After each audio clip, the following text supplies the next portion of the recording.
Hola mis amigos, ¿cómo están? Espero que todos se encuentren muy bien. Bienvenidos a mi canal. Yo soy Sil y estoy muy contenta de estar en contacto con todos ustedes por este medio, así que desde ya muchísimas gracias por su tiempo y apoyo. Y les quería recordar que si aún no se suscribieron al canal, por favor lo hagan y activen la campanita de notificaciones, así están al tanto de cada nuevo video. Y ahora sí, sin más intro, comencemos con la segunda parte de la historia de María Marta García Belsunce. Para aquellos que no vieron la primera parte, los invito a hacerlo. A modo de resumen, María Marta, de 50 años, fue encontrada sin vida por su marido en el baño de su casa el 27 de octubre del 2002. Supuestamente en un principio la familia creyó que se trataba de un accidente doméstico, pero luego de más de un mes, la autopsia determinó que la mujer había recibido 6 disparos en la cabeza y a partir de ese momento el fiscal a cargo, Diego Molina Pico, comenzó una investigación centrada en la familia y no dando lugar a ninguna otra línea de investigación, hasta que finalmente acusó de encubrimiento a 6 personas, entre familiares, amigos, la masajista y uno de los médicos de emergencia, y señaló a Carlos Carrascosa, el viudo, como el responsable de la muerte de su esposa. Para el fiscal Molina Pico, Carrascosa era un hombre frío y calculador. Sin embargo, las dos pericias psiquiátricas que se le realizaron llegaron a la misma conclusión, de que no presentaba un perfil acorde con la acusación que se le adjudicaba, y desde el punto de vista emocional se mostró hipersensible y algo susceptible, que poseía una personalidad pasivo-dependiente con depresión reactiva debido a lo sucedido con su esposa, y carencia de impulsos agresivos. Sin embargo, a partir de la acusación, la vida de Carrascosa fue un ir y venir de prisión. Uno de los elementos que el fiscal tuvo en cuenta para acusar a Carrascosa fue su coartada, que según él era falsa, y esto surgió a partir del testimonio de la empleada doméstica de los Bartoli, la dueña de la concesión del bar del Clubhouse, Alba Benítez, un empleado de ella de otro restaurante y un mozo del Clubhouse. Sin embargo, Molina Pico desestimó los testimonios de Irene Guillermo Bartoli, Sergio y Viviana Vinelo, Diego Piazza y su novia Delfina, los 2 hijos de Bartoli, la masajista y el vigilador Ortiz, quienes habían estado o vieron a Carrascosa de acuerdo a su coartada. Todos estos testigos sin contradicciones contaron lo mismo que Carrascosa, pero como la mayoría eran familiares y amigos, eso bastó para que el fiscal no le diera credibilidad. Para el fiscal, las diferencias comienzan al finalizar el partido de fútbol de River y Boca a las 18:07 de la tarde, ya que para el fiscal en ese momento Carrascosa se va de la casa de los Bartoli y no se queda para el siguiente partido hasta las 18:47 como lo había expresado, sino que se fue a algún lugar hasta que pasada las 6 de la tarde llegó al Clubhouse, y Molina Pico sostiene que es en ese intervalo entre que Carrascosa sale de la casa de los Bartoli y llega al Clubhouse que mata a su esposa solo o en compañía de otras personas, quienes luego se quedaron para montar la escena. Y luego, para tener una coartada, fue al Clubhouse donde tomó un café y un trago, charló con la encargada, quedándose entre 15 y 30 minutos. En cuanto a los argumentos, está la de la empleada de los Bartoli, quien dijo que a las 18:30 fue a retirar las cosas del living y ya no había nadie, sumado a los testimonios de las personas del Clubhouse. Sin embargo, más allá de que todos estos testigos declararon en situaciones bastante irregulares, meses después fueron citados nuevamente a declarar, pero esta vez por el juez Lucini, que investigaba una causa aparte, la de los certificados de defunción falsos. Estos testigos declararon 2 veces, uno frente a la fiscalía y la segunda con el propio juez, con una diferencia de 2 meses entre la primera y segunda declaración. La cuestión es que entre una y otra declaración no sostuvieron lo mismo. Por un lado, la empleada cambió los horarios, no recordaba a las personas que estuvieron en los Bartoli, si había servido té, si hacía frío, calor. En el primero negó que hubiera invitados para ver el partido, en el segundo que sí preparó té para los invitados, y esto dejó claro, al menos para este juez, no así para Molina Pico, que no era una testigo confiable. Lo mismo sucedió con los testigos del Clubhouse, quienes ubicaron a Carrascosa en ese lugar entre las 6 y las 7 de la tarde, pero que tras el hábil interrogatorio del juez Lucini, muy diferente al de Molina Pico, entraron en numerosas contradicciones y olvidos. Una de las pruebas más importantes que ponen en duda el horario en que estos sitúan a Carrascosa en el Clubhouse es que uno de los empleados que fue ese día a cobrar su sueldo fue captado por las imágenes de la cámara de seguridad ingresando a las 18:59, y esa misma cámara captó que justo antes había llegado la masajista Beatriz Michelini, y no hay dudas de que Carrascosa llegó a su casa entre las 18:55 y las 19 horas porque fue visto por el vigilador Ortiz, dejando en claro que el empleado del Clubhouse no pudo ver a Carrascosa en el bar en ese horario. Sin embargo, más allá de todo esto, nunca se comprendió por qué Carrascosa negó haber ido al Clubhouse ese día, más teniendo en cuenta que esto no lo relacionaba con la muerte de su esposa, pero sí que había mentido en su coartada, y donde quedaban sueltos unos minutos donde supuestamente nadie sabe lo que hizo. Igualmente, él jamás lo aceptó y dijo que su estadía en el club pudo haber ocurrido, pero no ese día. Por otro lado, a pesar de las grandes contradicciones de los testigos que dijeron haberlo visto en el club, Molina Pico nunca aceptó realizar un careo entre ellos, a pesar de la importancia radical del hecho. Y por otro lado, nunca hubo contradicciones entre los testigos que corroboraron la versión de Carrascosa. Ahora entraremos en detalles más complicados porque implican varios horarios, así que disculpen de antemano si los mareo un poco, espero que no, pero bueno, puede pasar. El autor del libro El Carmel, Pablo Dugan, plantea el interrogante de si Carrascosa pudo haber matado a su esposa, y para eso realizó cálculos de tiempo. Por un lado, los tiempos de acuerdo a lo que dijo el viudo, y por otro, los cálculos del fiscal, que son los que vamos a desarrollar y con los que el juez llevó al procesamiento de Carrascosa en 2003. De acuerdo al juez, el viudo salió de la casa de Bartoli a las 6:10 de la tarde. Llegó al Clubhouse, permaneció allí 15 minutos y no justificó dónde estuvo entre las 6:27 a las 7 de la tarde. Esto lleva a que él pudo llegar a su casa a las 6:32 y contó con 23 minutos hasta las 6:55, que llega la masajista a la puerta del Carmel para ejecutar el acto, salir y simular que recién llegaba a su casa, ya que el vigilador Ortiz declaró verlo llegar a las 19 horas. Sin embargo, estos horarios no son certeros. Diego Piazza, que estuvo en lo de los Bartoli, declaró haberse ido de la casa entre 5 y 10 minutos después de finalizar el partido, que fue a las 6:07 de la tarde, y que Carrascosa aún seguía allí, por lo que Piazza se tuvo que retirar del lugar entre las 6:12 de la tarde o las 6:17, y el viudo se fue o detrás o justo después de él. Entonces, si salió a las 6:12, llegó al Clubhouse a las 6:17 o 6:22, y de acuerdo a los testigos del Clubhouse, que dieron cada uno un horario diferente de la permanencia del hombre en el lugar, ya que uno dijo que estuvo 15 minutos, otro entre 15 y 30 minutos, que luego lo bajó a 15 o 20 minutos. Entonces, de acuerdo a estos tres horarios, él pudo salir del club a las 6:37, 6:42 o 6:52, de acuerdo a estos tres testigos. Entonces, el regreso a su casa, pasando antes por los Taylor, duró 5 minutos, por lo que él pudo llegar a su casa entre las 6:35, las 6:50 o las 7:01 p.m. sin calcular el tiempo para estacionar, ingresar ni nada. Pero el vigilador Ortiz, que luego cambió el horario inicial que había dicho, dijo que llegó a la casa de los Carrascosa a las 18:35. Por lo tanto, debió haber visto llegar a Carrascosa, sin embargo, no lo vio. Tampoco escuchó ruido alguno dentro de la casa. Recordemos que él fue a tocar el timbre a la casa para informarle de la llegada de la masajista. También escuchó el timbre del teléfono, que nadie atendía el teléfono, que eran las llamadas de sus compañeros para pedir el acceso de la masajista, y lo más importante, debió haber escuchado algún ruido o las detonaciones, ya que supuestamente en ese momento le estaban quitando la vida a María Marta. Entonces podemos sospechar que los horarios no cierran y los testimonios no son certeros. Por otro lado, cuando se realizaron las pericias de luminol, en la casa se encontraron 3 manchas hemáticas, aparte de las de María Marta, habían 2 de hombre y 1 de mujer, pero ninguna de ellas coincidió ni con la de Carrascosa, ni con ningún miembro de la familia. Además, no hubo testigo alguno que dijera que en el matrimonio había algún tipo de conflicto, sino todo lo contrario, por lo que en realidad no había ninguna prueba concreta en contra de Carrascosa, solo indicios, pero esto le bastó al fiscal Molina Pico para llevar al hombre a juicio. El 15 de mayo del 2003, el juez Barroeta Beña dicta prisión preventiva a Carrascosa. El 23 de ese mismo mes, el mismo juez la revoca y el hombre queda en libertad. Y en abril de 2004, ese juez revoca la prisión preventiva y la elevación a juicio, por desestimar diversos testimonios. Sin embargo, Molina Pico insistió en tenerlos en cuenta. Otro punto trascendente y al que el fiscal no le dio importancia y que la merecía, tenía que ver con los vigiladores y los sistemas de seguridad del Carmel.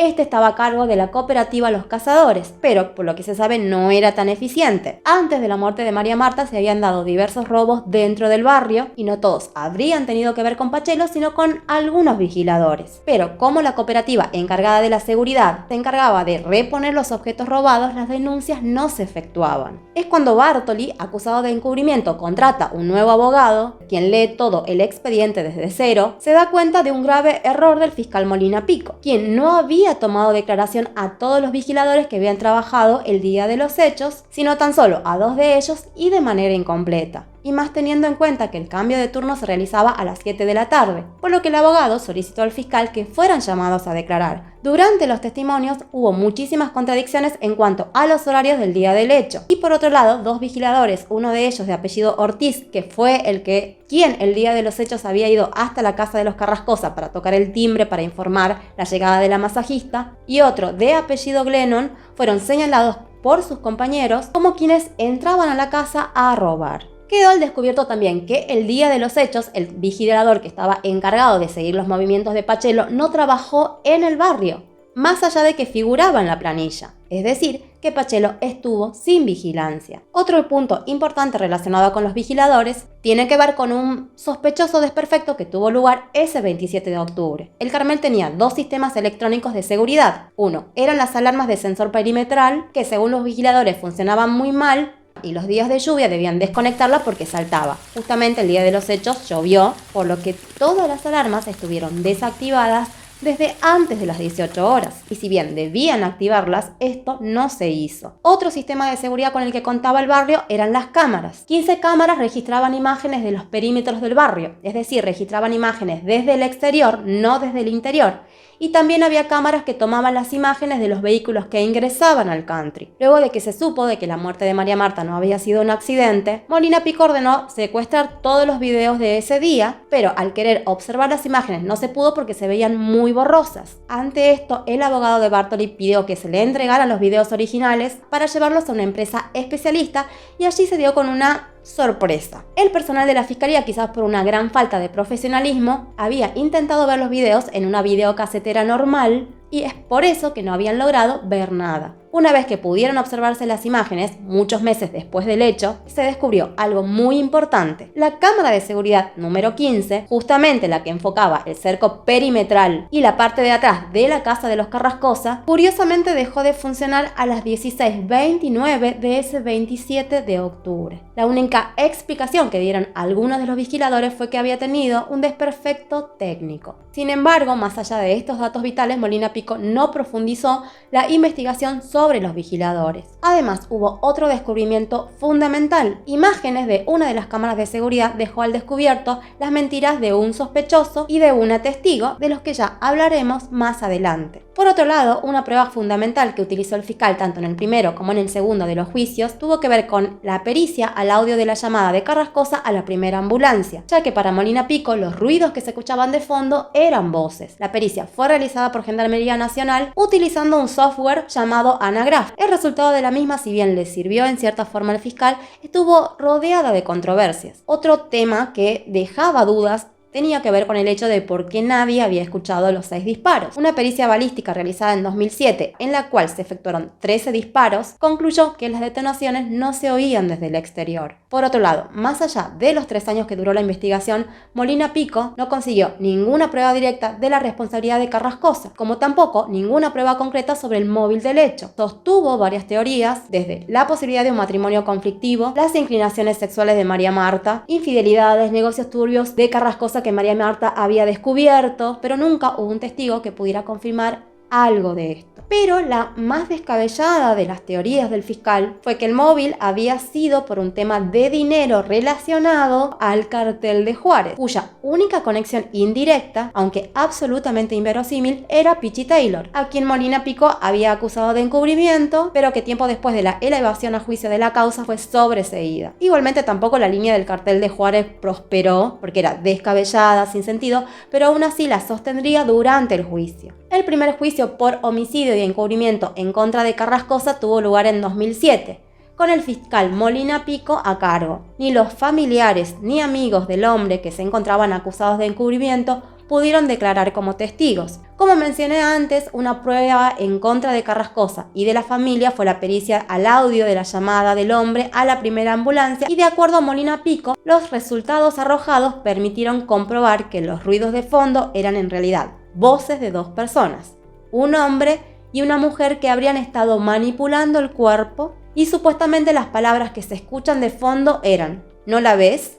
Alguien va a llamar, tenela, tocala y te vas a dar cuenta, cerrá la puerta, sí, está muerta, dale, vamos. Carrascosa había declarado que la única persona que estuvo con él durante el primer llamado a la ambulancia fue la masajista Beatriz Michelini y que poco tiempo después llegó su cuñado Guillermo Bartoli. Para el fiscal, la voz masculina correspondía a Bartoli, pero no se había podido identificar a la femenina, que estaba entre Irene Urtig y la masajista Beatriz Michelini. Pero el abogado de esta última declaró en su momento para los medios que la voz no correspondía a la de su clienta, es decir, que no era la de la masajista, porque ella había llegado a la casa luego del primer llamado a la ambulancia, ya que la habían hecho esperar en la puerta del Carmel entre 15 y 20 minutos, por lo que para Molina Pico, la masajista habría llegado a la casa de los Carrascosa a las 19:24, por lo que obviamente la voz que se escuchaba de fondo debía ser de Irene. La teoría de Molina Pico es que Bartoli, Irene y Carlos Carrascosa quitaron la vida a María Marta. Luego los Bartoli se fueron para montar la escena de ser unos recién llegados. Profundizaremos más sobre ese tema cuando hablemos del segundo juicio, donde la masajista sí declara como imputada por haber limpiado el baño. La cuestión con la masajista es que en sus dos declaraciones testimoniales realizadas en 2002 y en 2003, antes de ser imputada por encubrimiento, dijo algo muy diferente. Sostuvo que ella todos los domingos a las 19 horas le realizaba masajes a María Marta, que ese día llegó y esperó que se comunicaran con la casa para que le dieran el permiso de acceso. Pero el guardia le dijo que nadie contestaba, por lo que enviarían a alguien hasta la casa, que luego un guardia le dijo que nadie respondía al timbre después que Carrascosa había llegado y le dieron permiso, que ella ingresó al Carmel y que cuando llegó a la casa y estaba por bajar sus cosas, que Carrascosa desde una ventana le gritó que no bajara nada porque María Marta había tenido un accidente. Ella entró corriendo, subió, que vio al hombre asustado, en shock, que ella comenzó a practicar RCP, que eran alrededor de las 19 horas, que le dijo a Carrascosa que llamara a los Bartoli, a un médico, y que él lo hizo efectivamente porque a los pocos segundos llegaron los Bartoli, que Guillermo Bartoli le ayudó con los masajes cardíacos, y que luego llegó un joven que era estudiante de medicina, Diego Piazza, a quien Irene fue a buscar, y que luego de 15 o 20 minutos llegó la primera ambulancia. Obviamente declaró más cosas, pero de lo que acabo de mencionar podemos rescatar que tanto en esta testimonial como en la del 2003, ella misma se ubicó en la escena en el momento que Carrascosa llamó por teléfono a la primera ambulancia, algo que contradijo su abogado al decir que la voz de fondo no era la de ella. Otro punto que dio que hablar, y fue conocido por el documental de Netflix, fue el careo entre Nora Pichi Taylor, vecina y amiga de la víctima, e Inés Ongay, amiga de la infancia de María Marta. Esta última sostenía que desde que la llamaron para avisarle lo sucedido, ella no creyó lo del accidente, que cuando llegó directamente al cementerio, al hablar con la gente, no había una versión unánime sobre lo que realmente había ocurrido. Ongay dijo que al volver a Carmel, estando con Pichi, ella le preguntó lo que realmente había pasado con María Marta, porque no creía en lo del accidente. Y además porque en el cementerio le habían dado 4 versiones diferentes. Y según Ongay, Pichi le respondió, entre otras cosas, la famosa frase "pagamos para hacer lo que el gordo quería". Esto en relación a que no se hiciera la autopsia y que María Marta sea enterrada en el último horario. Finalmente del careo no salió nada en claro, ya que cada una mantuvo su postura. Claramente Pichi negó haberle dicho algo como es. Bien, como dije antes, Pichi era amiga de María Marta pero no de Ongay, es decir que no había confianza entre ellas. Por otro lado, fue la misma Pichi Taylor quien le dio los datos de Ongay al fiscal Molina Pico cuando éste necesitaba conocer detalles de la vida de María Marta. Entonces, ¿cómo podía ser posible que, siendo ella la encubridora de un crimen, le confesaría algo tan terrible a una de las mejores amigas de María Marta, a la que no conocía y no le tenía confianza? Era como ponerse ella misma una soga al cuello, algo que obviamente no tiene sentido. En cuanto a Ongay, yo creo que la mujer no miente, sino que tuvo una idea preliminar y luego le fue agregando cosas, hizo que las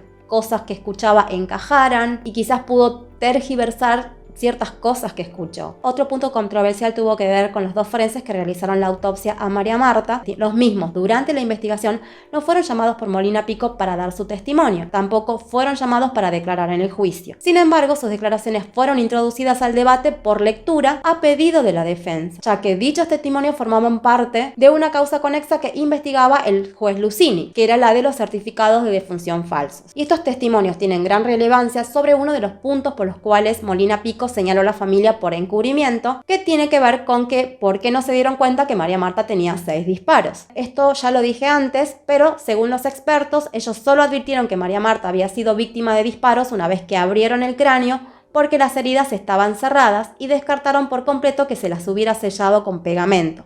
Afirmaron también que una persona común o incluso un médico no experto tampoco se hubiese dado cuenta. ya que las podría confundir con golpes. Sin dudas, estas declaraciones favorecían a Carrascosa. Por otro lado, las muestras de ADN encontradas en la escena no se correspondían ni con las del viudo ni con las de los familiares. El 12 de julio del 2007, los jueces habían llegado a un veredicto. Carrascosa fue condenado a 5 años y 6 meses de prisión por encubrimiento y quedó detenido, pero es absuelto por el delito de homicidio, ya que de acuerdo a los jueces, la fiscalía no había aportado la evidencia suficiente para condenarlo como el responsable del hecho. Molina Pico apeló este fallo ante la Cámara de Casación y en agosto del 2007 deja de ser fiscal en esta causa. En 2009, la Cámara de Casación da lugar a la apelación de Molina Pico y condena a Carrascosa a prisión perpetua por la muerte de su esposa y ordena investigar a 2 personas como copartícipes, que son Irene y Guillermo Bartoli. En 2011 dio inicio el juicio por encubrimiento en contra de Horacio García Belsunce, John Urtic, Sergio Vinelo, Guillermo Bartoli, el médico de la primera ambulancia Gaury Gordon y la masajista Michelini. Esta última cambió su versión original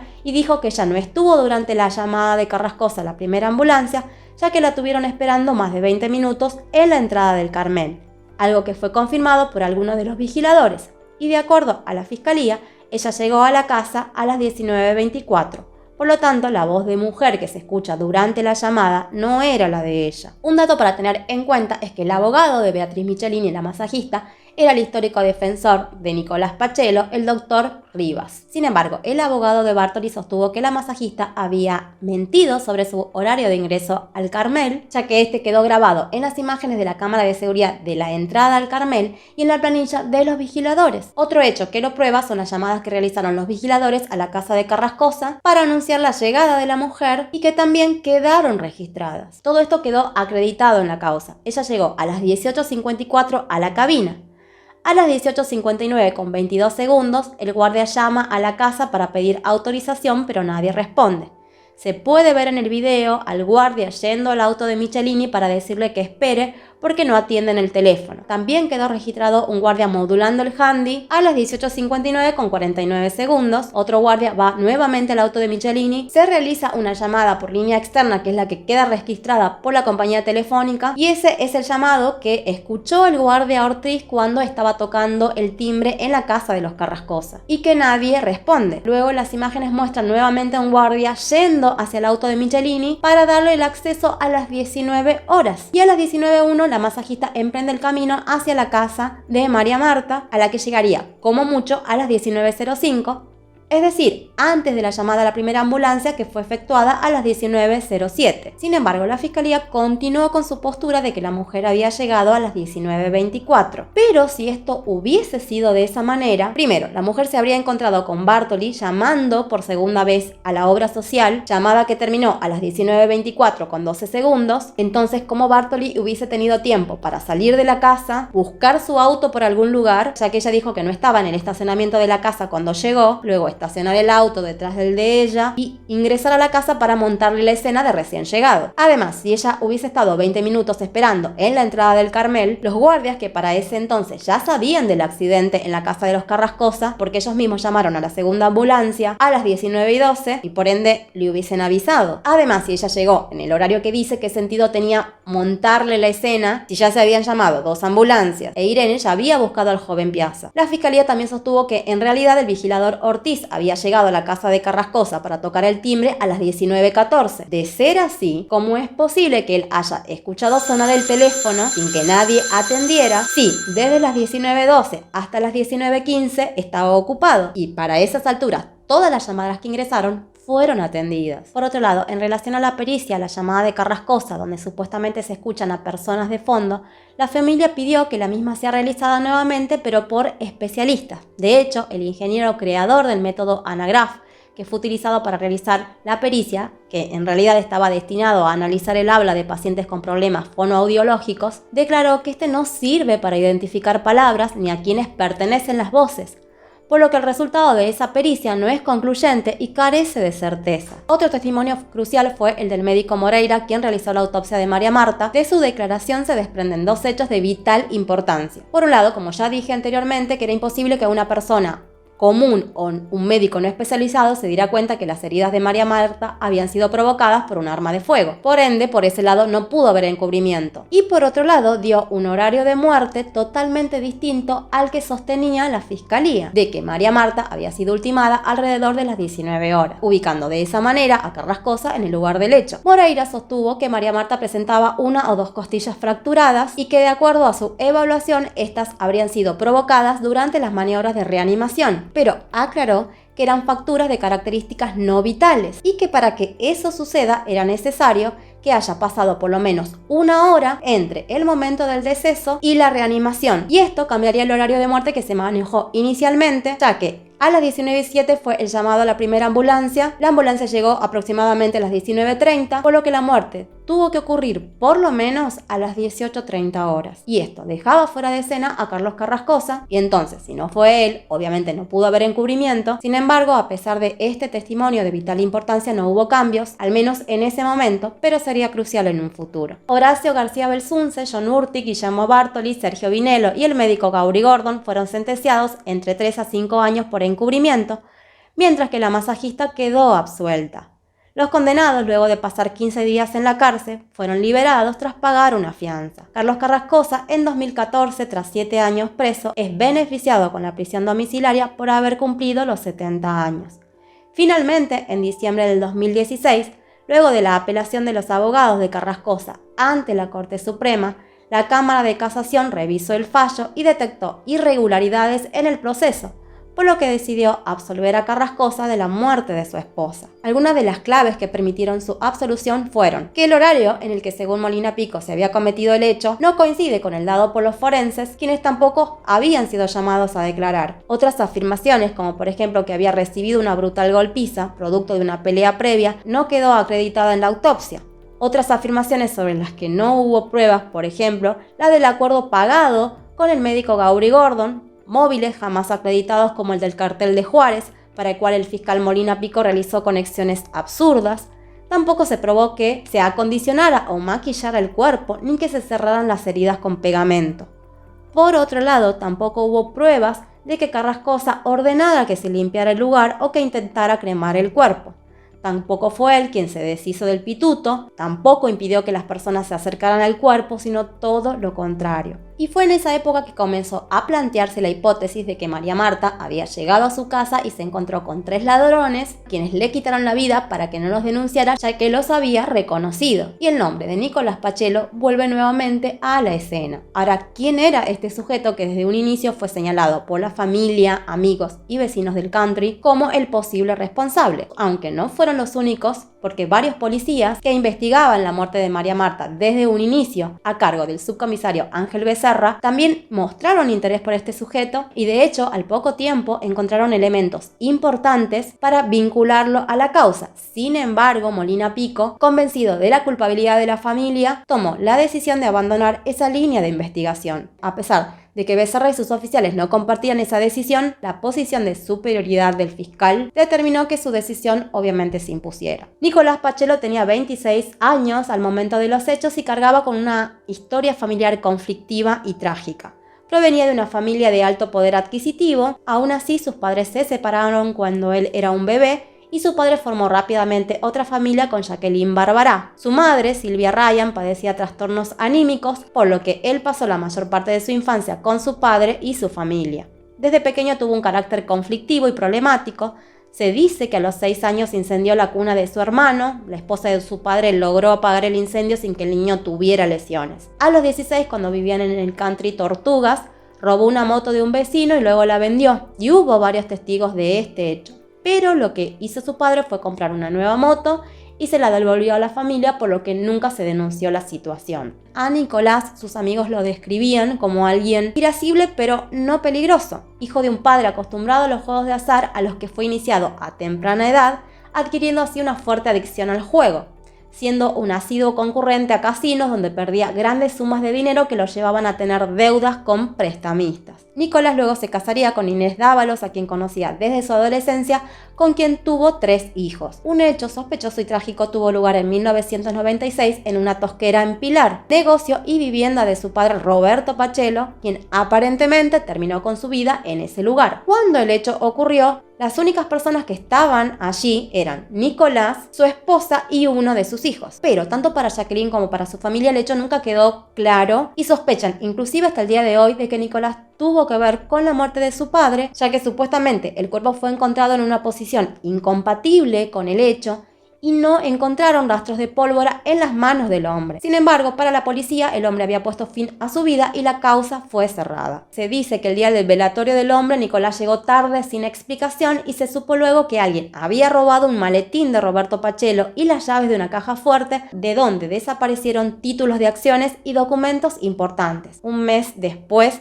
la tosquera fue incendiada intencionalmente. El lugar de hecho fue un gran negocio para la familia Pachelo y fue Nicolás quien la manejó luego de la muerte de su padre, generando importantes ingresos. Su padre, Roberto, había sido uno de los socios fundadores del Carmel. Por esa razón, Nicolás tenía una casa allí. Como mencioné anteriormente, antes de la muerte de María Marta se habían producido una serie de robos en el Carmel. Mayormente se trataban de palos de golf, dinero, computadoras, y todas las pistas conducían a una misma persona, Nicolás Pachelo. De hecho, fue denunciado penalmente, pero finalmente, tras un acuerdo con la fiscalía, no hubo mayores consecuencias. En 2001 ocurre el incidente con el perro labrador Tom de María Marta y Carrascosa, quienes luego recibieron llamados exigiendo dinero a cambio del perrito. Por esta razón, María Marta decidió instalar un identificador de llamada y lo raro es que a partir de eso las llamadas dejaron de pasar, por lo que María Marta sospechó, y con toda razón, de que el secuestrador estaba al tanto de que ella había puesto un identificador, por lo que se podía pensar que era alguien que vivía en el barrio. Se supo luego que supuestamente la empleada doméstica de Pachelo comentó que el labrador había estado encerrado en el baño de esa casa por varios días. Después, un criador de perros de la zona de Pilar sostuvo que Pachelo fue al criadero con la intención de venderle un labrador negro que supuestamente pertenecía a su hermano que se iba de viaje. De acuerdo al hombre, el animal presentaba un defecto en su lado derecho. Coincidentemente, Tom había sufrido un corte en ese lugar por una cortadora de césped. Nicolás nunca fue a buscar el animal, por lo que el criador terminó dándolo a una familia y su rastro se perdió. A raíz de todo esto, en Carmel se decidió que un vigilador controlaría los movimientos de Pachelo dentro del barrio. En cuanto a Pachelo y su supuesta relación con la muerte de María Marta, ya que desde un inicio fue señalado tanto por familiares como por vecinos, esa línea fue seguida desde un inicio por varios policías, pero que luego fue desestimada por Molina Pico. Pachelo nunca fue un sospechoso para el fiscal, de hecho declaró en el primer juicio en calidad de testigo. De acuerdo a sus 2 declaraciones testimoniales realizadas en 2002 y en 2003, sostuvo que ese 27 de octubre llegó al Carmel a las 17:30 luego de jugar un partido de fútbol, que se duchó y que vio por 5 minutos un partido en TV, pero que no recuerda si fueron los últimos minutos de Boca River, que terminó a las 18:07, o los primeros 5 minutos del siguiente partido, que comenzó a las 18:15. Que luego de eso no recuerda el horario exacto, partió con su hijo rumbo a Capital Federal, donde buscaría a su madre para ir al shopping Paseo Alcorta, porque la mujer quería comprarle un regalo a su hijo. Pero que cuando iba en camino se dio cuenta que se olvidó la billetera y volvió al Carmel, pero que no tardó más de 2 minutos en volver a salir. Que pasó a buscar a su madre y se fueron al shopping, donde hizo una compra a las 19:40, según el horario del ticket de la juguetería, que fue abonado con la tarjeta Visa de su madre. Y esto sirvió, de alguna manera, durante muchos años como su coartada. La cuestión es que él siempre negó haber estado dentro del Carmel en el momento en el que se cometió el hecho. Sin embargo, hay varias irregularidades. Él dijo que vio los últimos 5 minutos de un partido o los primeros 5 minutos del siguiente partido. Pero según la empresa de cable y algunos vecinos, ese día se cortó la transmisión de los últimos 7 minutos del partido River Boca para aquellos adheridos a un plan llamado Pagar para Ver. Es decir, que para poder ver los últimos 5 minutos de un partido se debía abonar el siguiente partido o pagar solo para ver los primeros 5 minutos del siguiente partido, que no tiene sentido. Además, él nunca mencionó nada de eso en su testimonio. Por otro lado, dijo que cuando llegó al edificio de su madre la llamó por celular para que bajara, pero Según la empresa de telefonía, a las 19 horas consta un llamado saliente desde el celular de Pachelo a la casa de su madre, y este impactó en la antena 394 ubicada en la localidad de Pilar. Y no solo eso, sino que a las 19:32 él recibió un llamado a su celular y este impactó en la misma celda, es decir, que continuaba en Pilar, razón por la cual hubiese sido prácticamente imposible suponer que viajó desde Pilar a Capital Federal, cuya distancia es de aproximadamente 50 kilómetros, buscó a su madre, se dirigió al shopping, fue al local, hizo la compra y todo eso tan solo en 8 minutos. Por otro lado, si bien en el ticket de la juguetería figura como horario de compra las 19:40, la empresa Visa indica que la operación de compra fue a las 21:03. Además, esa compra solo probaría que su madre estuvo allí y no necesariamente con él. Por otro lado, 3 testigos, que en ese momento eran menores de edad, lo vieron dentro del Carmel en un horario en el que supuestamente él dijo no estar. Los 3 jóvenes declararon que ese día habían estado viendo el partido River Boca en el house para menores y que cuando finalizó, los 3 se dirigieron juntos rumbo a sus respectivos domicilios. Que a las 18:15 vieron trotar a Pachelo vestido con un buzo con capucha y un short que tenía barro, lo cual concuerda porque él dijo que estuvo jugando al fútbol, y lo más importante es que segundo después de haber visto a Pachelo, vieron pasar a María Marta en su bicicleta en dirección a su casa, que coincidentemente era la misma dirección en la que iba Pachelo, y lo importante es que Pachelo no vivía en la misma dirección de María Marta. Los 3 testigos a lo largo de los años declararon exactamente lo mismo y dicen que conocían a Pachelo por todo lo que se hablaba de él en el barrio. Es más, ellos le temían y como apodo, por considerarlo alguien peligroso y de temer, le habían puesto Voldemort. Por otro lado, las cámaras de seguridad de la entrada del Carmel desmienten que Pachelo no se encontrara en el barrio en el momento de los hechos.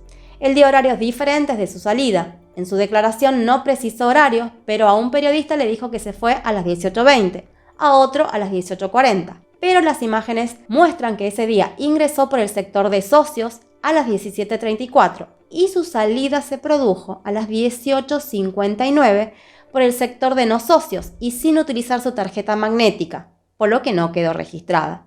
Las cámaras nunca registraron que él haya regresado por su billetera como declaró, sino que su vuelta se registra recién a las 12:49 de la noche. Otra contradicción tuvo que ver con el momento en el que supuestamente él se enteró de la muerte de María Marta. En una declaración dijo que fue al día siguiente, media mañana, pero no recuerda si se lo contó un guardia. Pero el testimonio de su empleada doméstica dice que al día siguiente, cuando él se despertó, le comentó que una mujer que vivía cerca de su casa había muerto ahogada en la bañera. Pero los testimonios más importantes fueron los de 3 mozos y un encargado de una estación de servicio, donde muchos residentes del country iban a desayunar. Ambos dijeron que al día siguiente de los hechos, entre las 6 y 7 de la mañana, llegó Pachelo y les preguntó si sabían algo de la mujer que habían matado en un country. La cuestión es que hasta ese momento, para todo el mundo, María Marta había muerto en un accidente. Y lo de su muerte no se supo sino hasta más de un mes después, cuando se realizó la autopsia. Pachelo ante esto primero negó ser un cliente habitual de esa estación de servicio, pero en una entrevista a un periodista le dijo que él era un cliente frecuente. Por otro lado, el hombre dijo que era imposible que él haya estado en ese lugar en ese horario porque solía despertarse tarde. Sin embargo, un informe de la compañía telefónica demostró que él ese día levantó un mensaje del contestador de su celular a las 6:47. Por lo tanto, estaba despierto en el horario que fue visto en la estación de servicio. Y no solo eso, sino que posteriormente reconoció que fue a la casa del mozo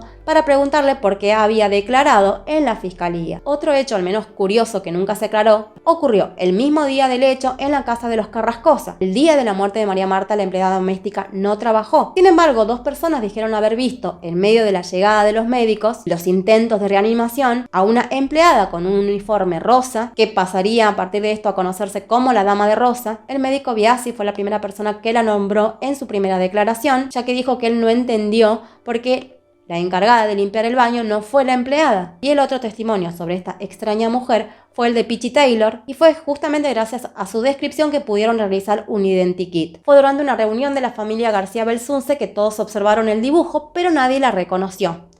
Fue recién cuando fue visto por Carrascosa quien reconoció en el dibujo a la mujer de Pachelo, Inés Dávalos, pero la mujer siempre negó ser ella.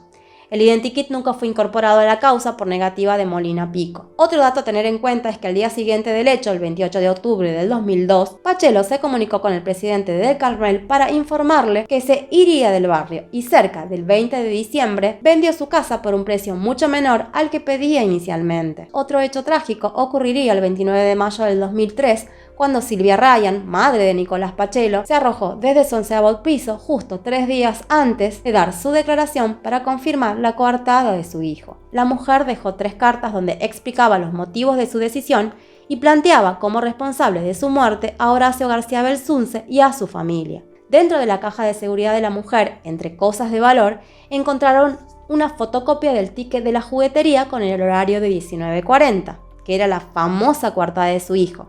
La pregunta es por qué guardaría algo así con tanto recelo. Pero lo que no guardó allí, aunque lo tenía en su poder, fue el cupón de Visa donde figuraba el otro horario, el de las 21:03. De acuerdo con amigos, la mujer padecía trastornos anímicos, además de una relación bastante conflictiva con su hijo. Por otro lado, hubo numerosos incidentes que involucraron a Pachelo luego de la muerte de María Marta, y todos relacionados con numerosos robos en casas de amigos del sujeto y con el mismo modus operandi, que era que tiempo después de que Nicolás visitara a sus amigos o estos amigos eran invitados a su casa, a todos se les perdían las llaves de su vivienda, y tiempo después, mientras ellos no estaban, alguien entraba a sus domicilios y les robaba. Uno de los más graves le ocurrió a la madre de uno de sus amigos, quien fue sorprendida por un hombre encapuchado y armado que la encerró en el baño, dato no menor. Fueron al menos 6 robos ocurridos en 2003, y de hecho Pachelo fue denunciado penalmente por estos hechos. Otro punto fue que luego de la muerte de su madre, él se mudó al departamento que le pertenecía, y desde ese mismo momento comenzaron a ocurrir situaciones extrañas en el edificio. Era claro que cuando él llegaba a un lugar siempre pasaban cosas. En abril del 2004, con la causa penal por robos en curso, un grupo de policías con una orden de allanamiento detuvieron a Pachelo. Cuando se inspeccionó su apartamento se encontraron alrededor de 100 llaves guardadas debajo de su cama. A pesar de eso, él negó todos los hechos. Durante la misma investigación, sus amigos declararon que Pachelo sufría de una adicción descontrolada hacia el juego, motivo por el cual el juez solicitó que se le realizara una pericia psicológica. La misma determinó que el hombre tenía una actitud evasiva, con una inteligencia superior a la media, mecanismos defensivos con tinte negador, oposicionista, con marcados componentes agresivos, sin resonancia afectiva ante el duelo, concluyendo que Pachelo presentaba un trastorno psicopático de la personalidad, lúcido e inteligente, con mecanismos de dominio, control y conducta reiterativa en contextos compatibles con los que se investigan. Con respecto a las muestras de ADN encontradas en la escena, las mismas no fueron compatibles con las de Pachelo. A raíz de los robos fue condenado en 2005 a 3 años y 3 meses de prisión. En 2015 fue detenido nuevamente por vender sustancias sintéticas en fiestas privadas, por lo cual fue condenado a 2 años en suspenso. Entre el 2017 y el 2018 se dieron una serie de por lo menos 8 robos en diferentes barrios privados. En 2018, durante Semana Santa, ocurrieron 3 robos en el country Tortugas, donde Pachelo tenía prohibida la entrada. Por medio de la investigación se obtuvieron las imágenes de la cámara de seguridad del lugar, donde Pachelo habría ingresado en una camioneta junto a 2 cómplices exhibiendo un documento de identidad falso. Luego es captado solo andando en bicicleta por el barrio mientras miraba las casas, evidentemente buscando dónde poder entrar. De una de ellas se extrajo una caja fuerte que contenía joyas, dineros y un arma. Las cámaras los captaron ingresando y saliendo del lugar, donde claramente se puede ver su rostro. La inverosímil explicación que dio es que fue hacia el lugar para ver a una amante, que luego encontró una bicicleta, quiso dar un paseo y que en determinado momento sintió ganas de ir al baño, y es por eso que decidió ingresar a una casa donde sus dueños no estaban y donde curiosamente se encontró con una caja fuerte. En ese mismo barrio se dieron 2 robos más con el mismo modo de operar, por lo que Pachelo y sus 2 cómplices fueron detenidos. Claramente él siempre seguía el mismo método. Primero visualizaba las casas, se aseguraba que no estuvieran sus residentes para luego entrar. Algo que, si lo pensamos, podría haber ocurrido en el caso de María Marta, pero con la terrible consecuencia de que ella volvió antes de lo esperado. El 13 de julio del 2022, a 20 años de la muerte de María Marta, dio comienzo el tercer juicio, para tratar de saber qué es lo que pasó y tiene como imputados a Nicolás Pachelo y a los vigiladores Ortiz y Glennon. Como el juicio está ocurriendo ahora mismo, seguramente cuando salga este video mucha información va a quedar por fuera, pero mi idea es, una vez que finalice este tercer juicio, realizar un tercer video con la resolución. Ahora voy a contarles algunas de las cosas que van sucediendo durante este juicio. En cuanto a las cosas que incriminarían a Pachelo en el hecho, es que fue visto cerca de María Marta, por lo que habría sido la última persona en cruzarse con ella. Por otro lado está la nueva data de muerte, 1830, que sitúa al hombre dentro del Carmel. Otra es que preguntó por un crimen cuando todo el mundo hablaba de accidente, que es lo que ocurrió al día siguiente en la estación de servicio, el secuestro del perro Tom y el modus operandi de Pachelo tanto antes como después de la muerte de María Marta. Pachelo prácticamente asaltó todas las casas que rodean perimetralmente a la de los Carrascosa y por lo general lo hacía los días domingo, que muchas de las familias salen a almorzar en otro lugar, entre las 18 y las 20 horas. Sin embargo, hasta ahora solo se tratan de indicios, aunque la sumatoria de los mismos podrían llevar a una condena. Por otro lado, lo que favorecería a Pachelo es que no hay testigos directos del hecho. Por ejemplo, nadie lo vio huir de la casa de María Marta. No hay evidencia científica porque el ADN encontrado no corresponde con el de él. Igualmente, esas manchas semáticas fueron tomadas muchos meses después del hecho, por lo que nunca hubo certeza si correspondían o no al día en el que sucedió el hecho. Por otro lado, no hay arma que lo incrimine, el arma utilizada jamás fue encontrada. Y otra cosa que lo favoreció y mucho es que Molina Pico, en los inicios de la investigación, jamás lo investigó a él, nunca allanó su casa, por lo que quizás si había una prueba, se perdió. El fiscal Ferrari abrió el juicio presentando a Pachelo como un criminal de raza, psicópata, narcisista, ludópata, capaz de matar, y llevó una caja que contenía 6 balas. Cada una representaba una razón por la cual Pachelo era el responsable de la muerte de María Marta. La primera bala es que los días anteriores al hecho se comprobaron que los robos a las casas cercanas a la de los Carrascosa se cometieron entre las 6:30 y las 8 de la noche, los días domingo, y el hombre fue visto cerca de esas casas en esos horarios. La bala 2, el robo del perro Tom, por el cual María Marta le tenía miedo, y así se lo expresó a su amiga Piche Taylor. La tercera bala se trataría de que en los días anteriores al hecho, Pachelo habría manipulado un revólver calibre 38 largo que tenía características muy especiales y similares a la utilizada en el hecho. La cuarta bala tiene que ver con la coartada, que es bastante inconsistente.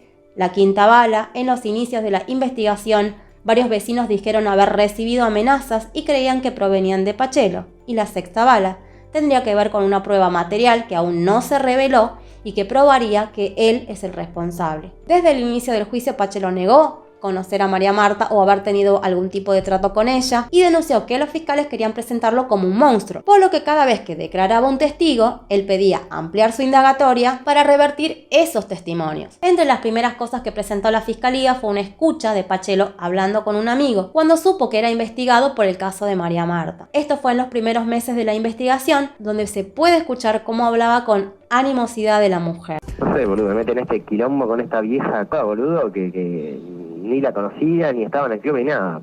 No sé, parece que los fiscales se pusieron a investigar a todos los socios del club, y el único que había que tiene un quilombo, viste, que tiene un tema abierto por unos cheques que me afanaron, y viste, qué sé yo, soy yo. Y aparte, no sé, salieron 2 otras versiones que yo con la mina estaba peleado a muerte y no sé qué, todas mentiras. Otro audio que es bastante fuerte es una discusión telefónica entre Pachelo y su madre, Silvia Ryan, 5 meses antes de que ella perdiera la vida, donde se podía oír la violencia y el maltrato del hombre hacia su madre. Al parecer enojado porque ella estaba preocupada por él y llamó a su suegra, él se refirió a su madre como un ser indeseable, la trató de retrasada mental y tras insultarla terminó la llamada diciéndole por qué no se arrojaba por la ventana. 5 meses después, Silvia termina con su vida. Esto sirvió de alguna manera para ir perfilando quién y cómo era Pachelo. De los primeros en declarar fue el subcomisario Ángel Becerra, quien desde un comienzo siguió la línea de investigación de Pachelo hasta que esta fue frenada por el fiscal Molina Pico, y Becerra dijo que no tenía dudas que el responsable de la muerte de María Marta era Nicolás Pachelo. John Urtic también declaró como testigo y habló sobre la confesión que le hizo en 2003 el medio hermano del sujeto, Francisco Pachelo, quien le reveló que Nicolás había matado a María Marta, que un trabajador de la tosquera le había contado que su hermano tiempo antes del hecho lo envió a comprar municiones calibre 38 largo y que luego regresaron a la Tosquera y Nicolás sacó un arma de su auto y comenzó a realizar disparos. Francisco le dijo a John en ese momento que él no podía declarar eso ante la justicia porque le tenía miedo a Pachelo. Urtich sostuvo que luego de esa reunión realizó junto a un investigador privado una cámara oculta al trabajador y también en el lugar donde compraron las balas, y que estos actos fueron certificados por un escribano y aportados a Molina Pico, quien se negó a agregarlo a la causa. Por su parte, Jacqueline Barbará, madrastra de Nicolás Pachelo, y su hijo Francisco también prestaron declaración. La mujer contó tormentosos detalles de la historia de Pachelo, que se llevaba muy mal con su padre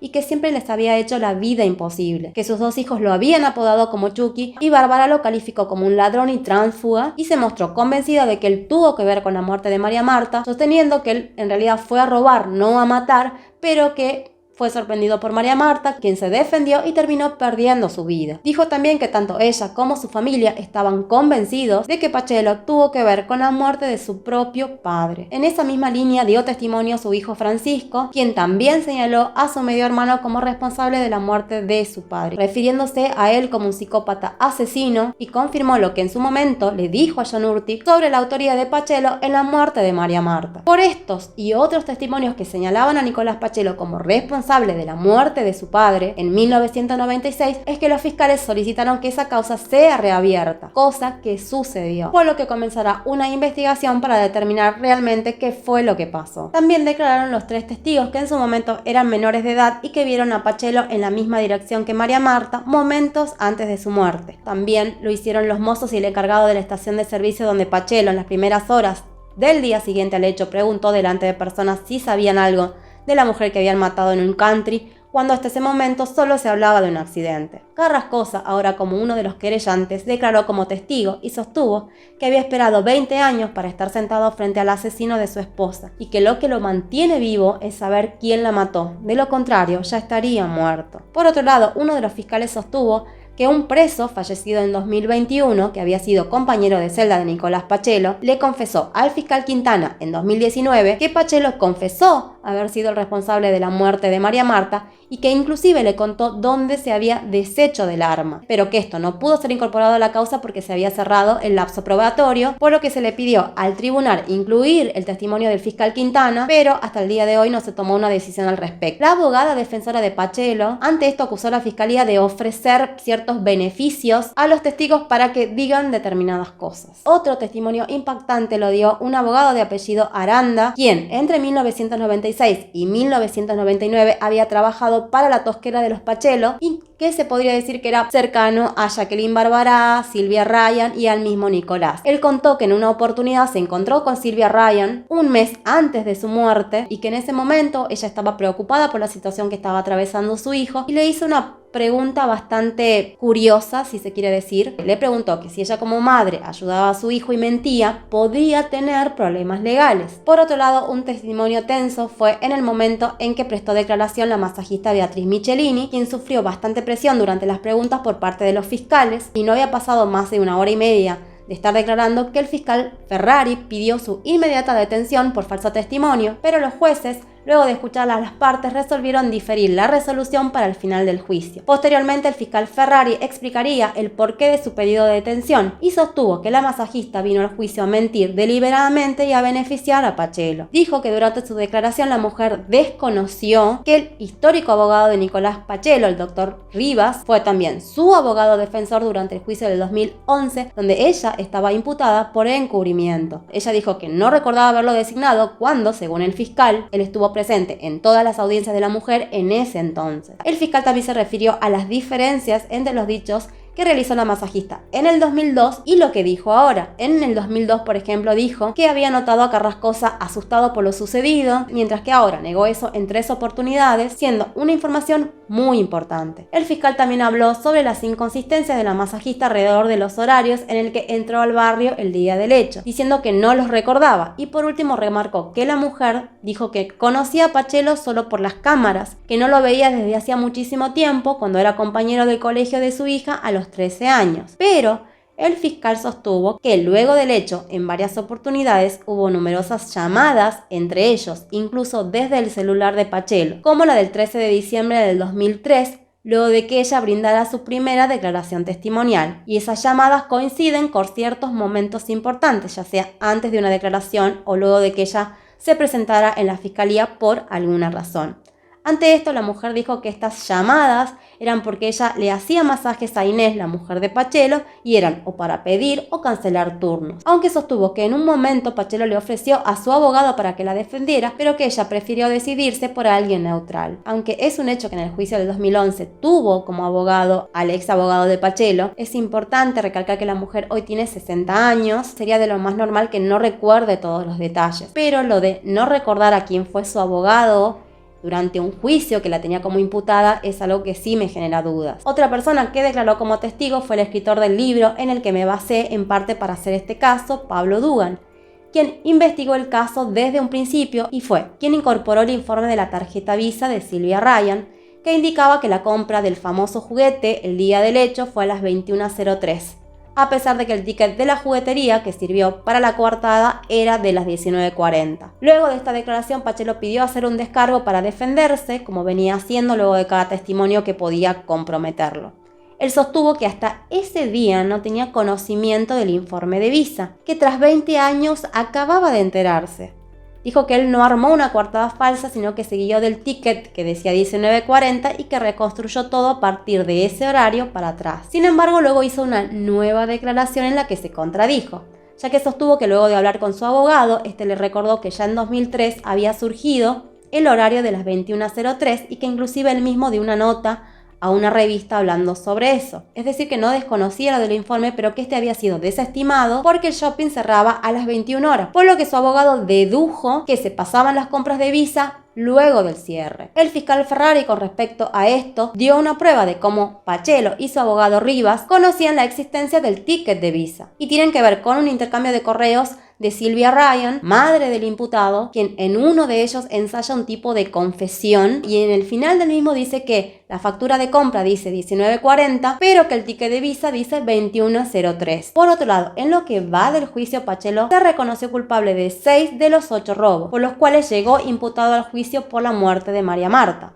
Por otro lado, Pachelo, estando preso y durante el juicio que se está llevando a cabo, abrió una cuenta de Instagram y una en YouTube, donde subió historias y un video contando su verdad, donde obviamente se declara inocente. Esto fue denunciado y se le prohibió el uso de celular. De igual manera, en declaraciones que hizo posteriormente, dijo que recibe muchos mensajes de apoyo de la gente y que la mayoría cree en su inocencia. Amigos, hasta aquí la información que tengo del caso hasta ahora. Obviamente sabemos que cada día surge nueva información. Obviamente una vez que finalice el juicio, la idea es hacer el tercer video para ver cómo concluye todo esto. Desde ya sé que esta es una historia que genera controversias, donde cada uno tiene su punto de vista. Yo sinceramente no creo que la familia sea la responsable, más allá de sus terribles errores.